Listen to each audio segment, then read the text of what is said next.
presentation, one that I have not seen to date. You've stepped it up since you came here a year ago.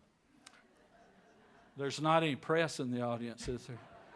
No, those are startling statistics and numbers, and we appreciate you sharing those. And if I can put in a shameless plug for you and for Bob King and for the governor and Mrs. Beshear and KET in August, we are going to sit down and talk about this in a live program on KET, which will, of course, be broadcast statewide. But in the state, there will be, I understand, at least 10 satellite locations all over the state of Kentucky. And members of those communities will be able to write us or call us with important questions for Dr. Holliday and Dr. King and the governor, Mrs. Beshear, on this very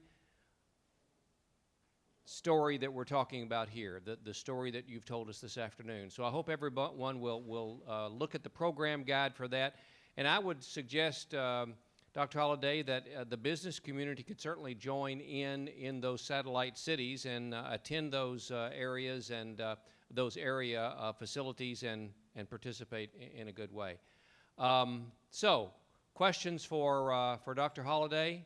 One in the back, and if you don't mind, please try to make your way to a microphone very quickly.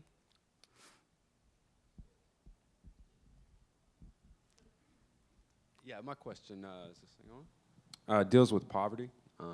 If the report that we received today says Kentucky is the second highest state in the country when it comes to poverty, what's your approach, or how do you think we're going to break that cycle? Because when you end up in situations like that, poverty usually is, cyclical. It will come back around. So I see that as being one of the main issues that we have, is killing that culture of poverty. So how would you address that? Don't raise your hand, but mentally answer this question to yourself. How many of you believe that a child in poverty cannot learn to high levels? Now, if you said, I believe that, then I need to give you a little bit of data. I have schools in Kentucky that have 90% poverty, and 90% of the children are scoring on grade level. I have schools in Kentucky with 90% poverty and less than 30% of the children achieving on grade level. So you tell me, why? So our job is to figure out why. I have very much a belief that we can make a difference as educators in the lives of children, but we will not be able to do it alone. Communities are failing children, school districts are failing children, the state is failing children, classroom teachers are failing children because we pity the children. So don't let it go to a gap of low expectations for children. The best teachers expect the best out of kids, and regardless of their economic background, the only way we can ever break the poverty cycle is to educate the children and to get them a job. So goodness gracious, you guys create some jobs in the future, okay? That's your job. I can create more teacher jobs, but I got to get money to do that, and I can't get money unless y'all pay more taxes. So it's a vicious cycle. It's a vicious cycle. Yes, sir. Thank you. Good presentation. The teachers that I know, the teachers that are friends of mine, talk to them about their challenges in education, trying to make sure the kids learn to read. These folks have master's degrees, master's degree plus, because the requirements keep getting higher and higher. It's amazing to me that you need a master's degree to teach fourth grade, but that's where we are. Well, their problem is not money. At least they're telling me their problem isn't that they don't have enough money. We'd all love more. And they love their kids. The problem they have is they have piles and piles of mandatory paperwork and required tasks that they have to accomplish by the end of the week, every week. And the common thread that I keep hearing is that they don't have time to teach. They don't have the ability to teach. That's why we're hiring these assistants and assistants to assistants. What are you doing about that?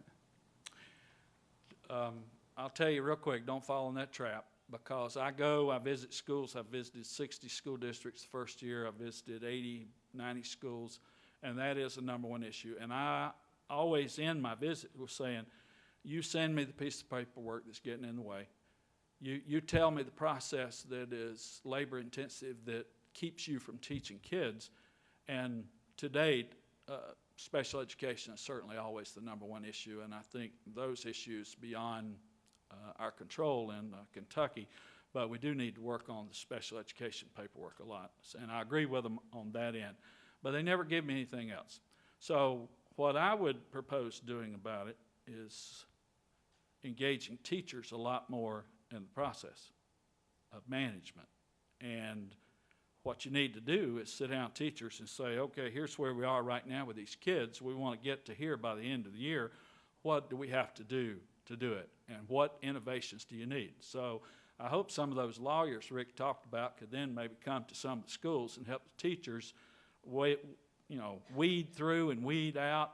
Those things usually are not state requirements. They're usually a few of them federal, but in most regards, it's things teachers have put on themselves.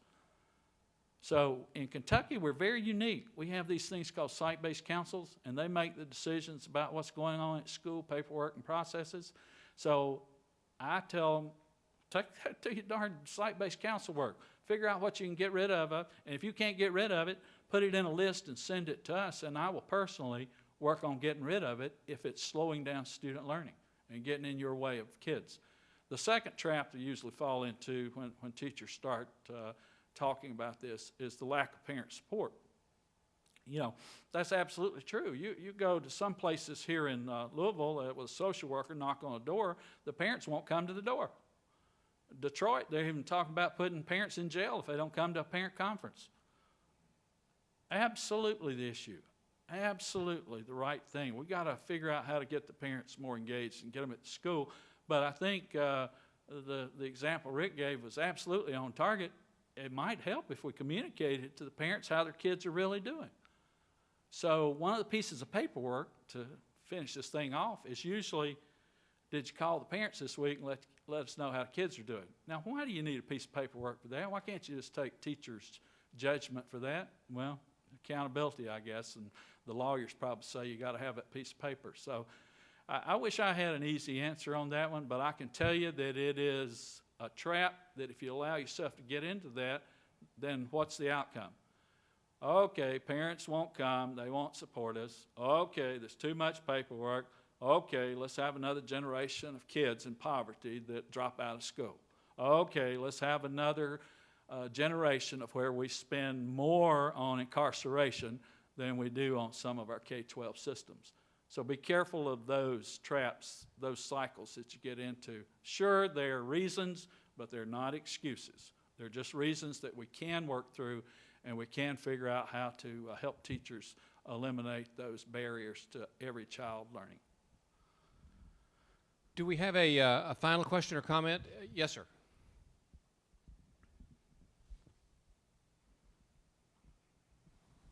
I'd just like to say, hopefully you haven't given up on charter schools.